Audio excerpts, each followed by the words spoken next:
É uma alegria ter você aqui com a gente. Eu já quero fazer um pedido para você logo no começo. Você já segue o nosso canal? Já tá curtindo? Não? Então segue aí, curte esse vídeo, compartilha com as pessoas, porque sempre o conteúdo que a gente traz aqui é muito bacana e com certeza vai ajudar muita gente. E o nosso convidado, que quase não é polêmico, é nosso amigo aqui, tá aqui sentado à mesa conosco, Eduardo Risse. Seja bem-vindo, Du. Muito obrigado. Depois de uma chamada dessa, né? Mas entre irmãos, né? Então, eu que estou como vereador agora, mas conheço vocês e considero vocês meus irmãos há muito tempo. E agradeço toda a ajuda que deram para mim, todo esse momento difícil que a gente vai falar aqui também. Foram uma das pessoas que abriram as portas, que confiaram no meu trabalho, no meu serviço, de ajudar o próximo. E vocês são um exemplo para mim e para toda a Batatais, para todo mundo aí. Obrigado. E, irmão Francisco, vá com a sua primeira pergunta e a pergunta categórica. Essa aqui é marca registrada nossa. Primeira pergunta. Quem é Eduardo Risse? Muito bom. Eduardo Risse, igual eu falei aqui, né? Eu estou como vereador, mas antes de ser vereador... Presidente da Câmara. Presidente da Câmara, mas eu gosto sempre de me apresentar, como vocês falaram aqui, né? Vamos falar com o papo reto mesmo. Sou um dependente químico em recuperação, vive limpo das drogas há 12 anos, 1 mês e 27 dias. Filho de Roberto Risse, que já foi presidente da Câmara, que já foi vereador, hoje sigo os passos dele. Filho de Regina Aparecida Bendassoli, uma católica fervorosa que me ensina, que me leva para Aparecida do Norte 2 vezes ao ano, que está fazendo comigo o Frei Gilson, Rosário da Madrugada, 4 horas da manhã. De madrugada? Não, e a gente mora separado. Não, eu que acordo e eu que incentivei ela dessa vez. Meu Deus. Olha. Eu que incentivei ela dessa vez. Tô fazendo um rosário. Então ela é a pessoa, falando de fé, né? Que aqui a gente fala muito disso. Que me implantou isso, né? Aquela semente, aquela pessoa que cultiva a minha fé. Quando eu dou aquela afastada, quando eu dou aquela... amolecida, distanciada, é ela que puxa a minha orelha, que me traz para perto de Deus novamente, né? Que Deus não afasta a gente que afasta dele. E ela que pega, fala assim, pega na mão dele de novo. Então essa é minha mãe, meu pai. Então assim, de famílias boas, só que nesse meio tempo aí me perdi, separações de pais, né? Minha mãe foi para Piracicaba, meu pai ficou aqui. Você foi com a sua mãe? 4 irmãos, eu fui com a minha mãe. Eu fui o único dos 4 filhos que foi caçula? Morar com a minha mãe. Não, eu tenho mais 2 irmãos novos. Somos em 5. Aí eles não foram? Não, assim, somos, por parte da minha mãe, somos em 4 irmãos. Sim. E a Carla, né, o Juninho, filho da Carla, outra mulher do meu pai, que é nosso irmão, né? Então, assim, somos em 5 irmãos. Por parte da minha mãe, eu fui o único que foi. O Dani chegou até aí, depois acabou voltando. E depois a minha mãe mudou de volta para Batatais e ficamos todos juntos aqui. Foi um período de 4 anos. Tá. Mas isso também não justifica também que eu entrei na droga. Muita gente fala assim, você entrou na droga por causa disso, por causa daquilo. Não é isso, né? A gente sabe muito dessa predisposição genética. A droga não escolhe branco, preto, gordinho, magrinho, se é rico, se é pobre, dependência química. Então eu tinha essa predisposição genética, experimentei e acabei me perdendo. Então, voltando à pergunta, né? Quem que é o Eduardo Risse? O Eduardo Risse é uma pessoa que ficou muito perdido nesse muito tempo da vida, dos 13 aos 30 anos de idade. 13 anos? Dos 13 aos 30. Então, eu fiquei 17 anos perdido, distante de Deus, distante da família, sem ser um membro produtivo da sociedade, né? Até pelo contrário, até não ser eu era uma pessoa destrutiva, né? Então, assim, as pessoas que ficavam perto de mim não gostavam muito. E foram 17 anos da minha vida. E agora, 12 anos, renasci novamente, graças a uma atitude da minha mãe, da fé da minha mãe também, nem foi da minha família inteira, mas sim, única e exclusivamente da minha mãe, que fez todas as tentativas, igreja, psicólogo, psiquiatra, tudo que tinha conseguido, não tinha conseguido. E ela tomou a decisão com fé mesmo, falou assim, vou internar ele contra a minha vontade, porque eu já tinha perdido todas as forças, eu já tinha perdido toda a responsabilidade da minha vida. Então, assim, não era eu que conduzia, né? Você tinha passado por alguma internação antes dessa? Não, Nunca nenhuma tive. internação. Nunca? Não, nunca tive uma internação, nunca tive uma... Nem comunidade não aceitava, né? Porque eu era as pessoas que estavam loucas, eu estava certo, eu era perseguido, né? Então, a vítima da sociedade, meus irmãos que queriam brigar comigo, que nada dava certo na minha vida, não por causa de mim, mas por causa dos outros, né? Então, era aquele detalhe, né? Que assim, eu usava a droga porque eu tinha problemas, né? E hoje nós sabemos que é o contrário, né? Então, Hoje é o contrário. Nós causava sabemos... droga. Exatamente. O uso da droga que dava problema. Isso. Então, assim, é uma grande desculpa de todos nós, dependentes químicos, quando está no uso. E graças à minha mãe, né? Mesmo depois de várias oportunidades que ela me deu, ela falou assim, ó, ele não responde por si. E não estava respondendo. Fiquei 3 meses e meio dentro de uma clínica, revoltado, não querendo ficar, pensando que não era o lugar para mim, que eu não precisava daquilo. E depois daquilo lá teve um despertar espiritual. Lá dentro. Dentro da clínica.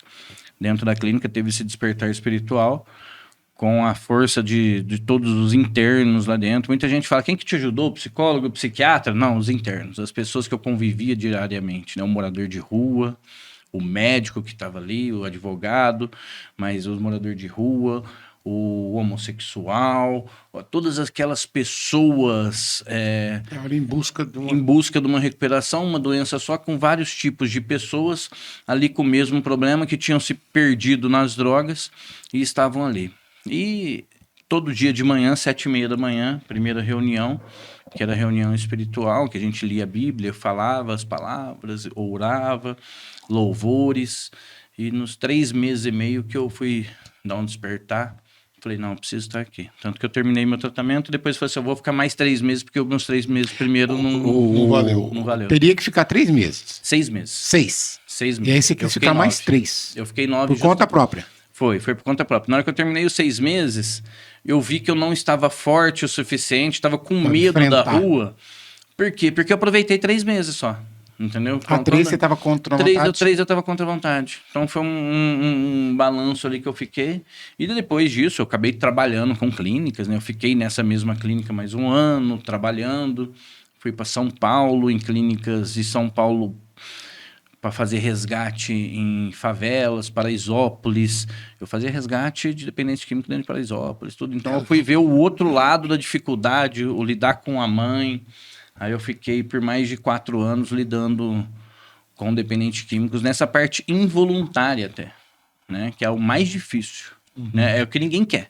O governo hoje não quer quer falar disso. Hoje tem como é que eu diria? Um consenso, né?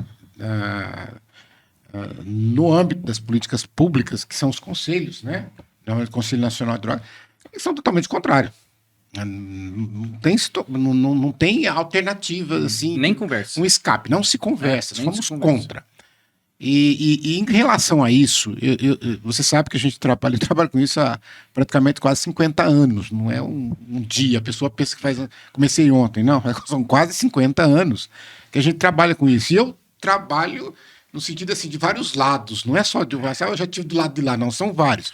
E já correu atrás. Isso eu quero abordar. Eu, como policial. Como policial ainda. Naquela época, né, década de 70, se pensava que é só bandido. Não é doença, é sem vergonhice, etc. Tem que pegar, tem que bater, tem que prender, tem que deixar na grade, etc. Tal. Esse era o pensamento geral. Depois começou a ver a luzinha ali no fundo e dizer, peraí, não é só problema da segurança pública isso aqui.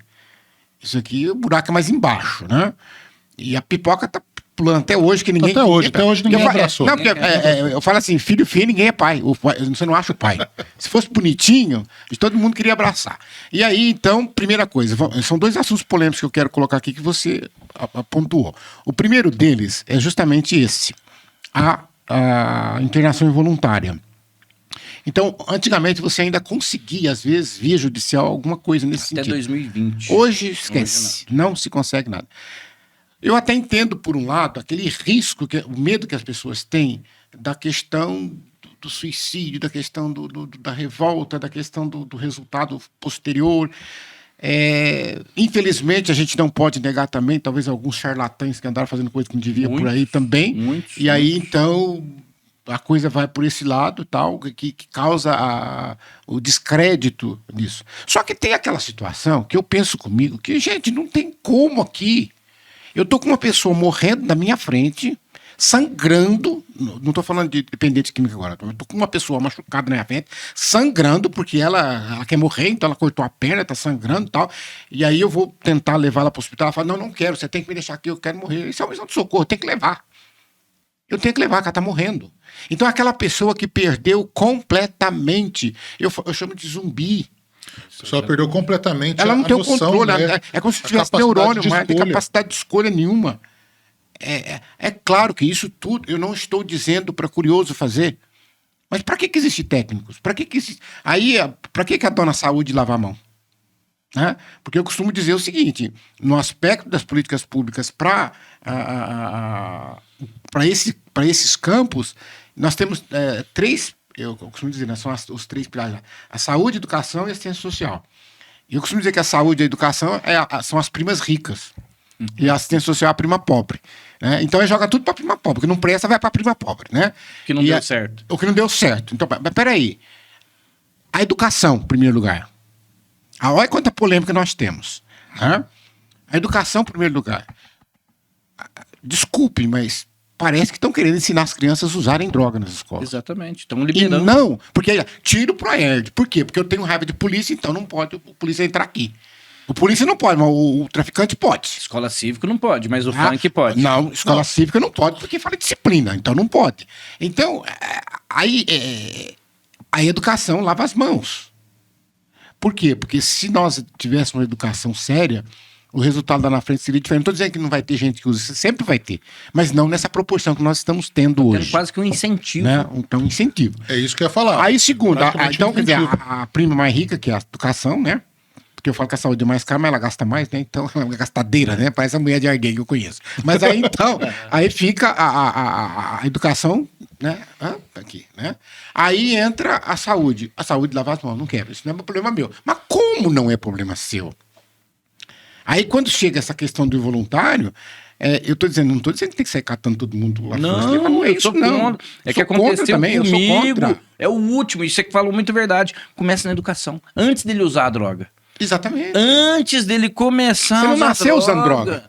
A internação involuntária, eu sou a favor da internação involuntária no último caminho. É o último, você quer ver que a pessoa está morrendo ali. Porque se você quer falar que eu tenho que respeitar a liberdade da pessoa, que aqui no Brasil não se respeita coisa nenhuma, mas se tem que falar que tem que respeitar a liberdade da pessoa, então o bombeiro não poderia salvar uma pessoa que está na ponte querendo pular, porque eu quero morrer, tem liberdade, meu filho. Você não vem aqui não, que você vai ser preso. Pessoa que põe fogo dentro de uma casa para pôr fogo e quer ficar lá dentro, vai ter que... Exatamente. Se você evitar que eu faça isso, eu vou te processar, porque você não respeitou a minha liberdade. É assim que funciona? Não. Você vai lá e tira.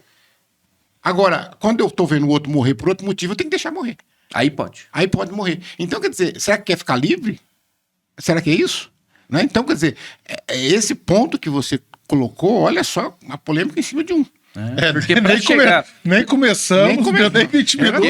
Tem resolução lá, eu tenho resolução aqui. Porque para chegar na droga, né, igual você falou aí, né, foi dentro da educação. Assim, dentro de uma dificuldade que estivemos dentro dessa educação, de toda educação, até saúde pública também, para depois chegar na droga. Então, assim, a prevenção, a educação é sempre o melhor caminho. E aí, depois que a gente precisa falar depois de conter, de medicar, né? Mas, primeiro, a educação, para mim, sempre foi um pilar dela. Proerd, dentro da escola. Outros programas que tem, você não quer o militar, não põe o militar, põe o outro.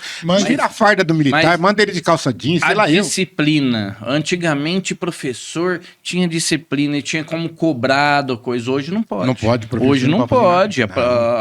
Vai ser mandado embora por justa causa ainda. Vamos tentar dar uma linha cronológica. Não. Ele falou duas coisas. Então, eu toquei no ponto da primeira, a gente volta a esse ponto da involuntária.